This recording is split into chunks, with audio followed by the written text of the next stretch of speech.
नमस्ते। आज हम सीखते हैं शीतली प्राणायाम। शीतली प्राणायाम करने की विधि, उसके लाभ और उससे जुड़ी हुई सावधानियां या किन लोगों को यह प्राणायाम नहीं करना चाहिए। संस्कृत शब्द शीतली शीत धातु से बना है, जिसका अर्थ होता है ठंडा। शीतली का अर्थ हुआ जो सहज है, शांत है, या इस प्राणायाम को करने से पूरे शरीर में शीतलता का अनुभव होता है, इसीलिए इस प्राणायाम को शीतली प्राणायाम कहते हैं। अब जानते हैं कि किन लोगों को यह प्राणायाम नहीं करना चाहिए या इससे जुड़ी हुई सावधानियां। वह व्यक्ति जो निम्न रक्तचाप से पीड़ित है, जिनके श्वसन संबंधी विकार है, जैसे अस्थमा की शिकायत है, ब्रोंकाइटिस है, या वह व्यक्ति जिनके कफ अधिक बनता है या कफ की मात्रा अधिक रहती है, उन लोगों को यह प्राणायाम नहीं करना चाहिए। जो हृदय रोगी है, हार्ट पेशेंट हैं, उनको यह प्राणायाम बिना कुंभक की सहायता से करना चाहिए। जब आप अंत्य कुंभक के साथ इस प्राणायाम का अभ्यास करते हैं तो हमें कुछ या अल्प अवधि के लिए ही अंत्य कुंभक करना चाहिए। यदि आप लंबी अवधि तक अंत्य कुंभक करते हो तो आपके शरीर का जो तापमान, उसके बढ़ने की संभावना, प्रदूषित वातावरण या ठंडे मौसम में हमें इस प्राणायाम को नहीं करना चाहिए।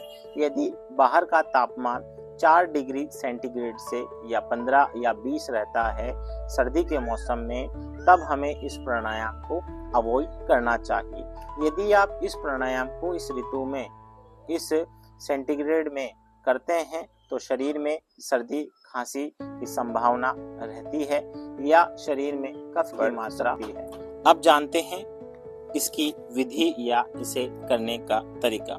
इसे करने के लिए ध्यान के किसी भी आरामदायक अवस्था में बैठें। कमर गर्दन सीधी, आंखें बंद, शरीर शिथिल और रिलैक्स।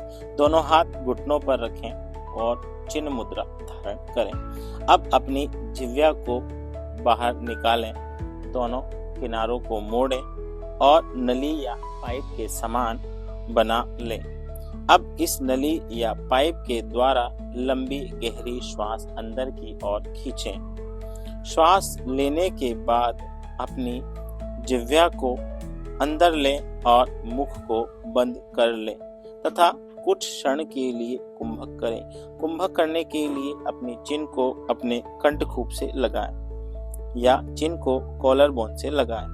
अब कुंभक को खोलते हुए इसके बाद धीरे धीरे दोनों नासिका द्वारों से श्वास को बाहर निकाल दें।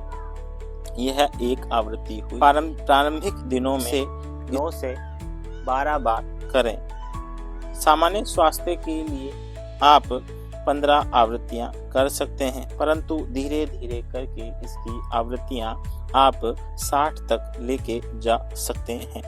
यदि कोई हृदय रोगी है, हार्ट पेशेंट है, उसको बिना कुंभक की सहायता से इसका अभ्यास करना चाहिए। अब जानते हैं कि जो हृदय रोगी है उनको इसका अभ्यास कैसे करना चाहिए। इसे करने के लिए वही विधि है कि ध्यान के किसी भी आरामदायक अवस्था में बैठना है। आंखें बंद, कमर गर्दन सीधी, शरीर शिथिल और रिलैक्स। दोनों हाथ घुटनों पर और चिन्ह मुद्रा धारण करनी है। अब अपनी जिह्वा को बाहर निकालते हुए दोनों किनारों को मोड़ते हुए पाइप या नली के समान बना लेना है।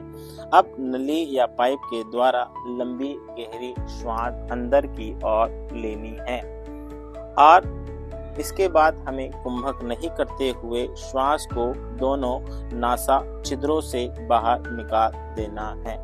यही विधि दोबारा दोहरानी। यही शुरू या जो प्रारंभिक दिन है उसमें 9 से 15 आवृत्तियों तक करना है।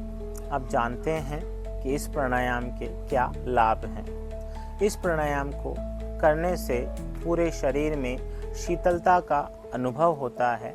यह मानसिक तथा जो भावनात्मक उत्तेजनाएं हैं उन उत्तेजनाओं को शांत करता है तथा मांसपेशियों को शिथिल करता है और शरीर में पित्त दोषों का भी नाश करता है। यदि गर्मी के दिनों में बहुत अधिक प्यास लगती है, पसीना निकलता है या बेचैनी का अनुभव होता है तो उसके निराकरण के लिए हमें इस प्राणायाम को करना चाहिए। जिनके पेट में अत्यधिक गर्मी है, अम्लीयता है, ज़्यादा एसिड बनता है या ज़्यादा पित्त दोष है तो उसके निराकरण के लिए भी हमें इस प्राणायाम को करना चाहिए।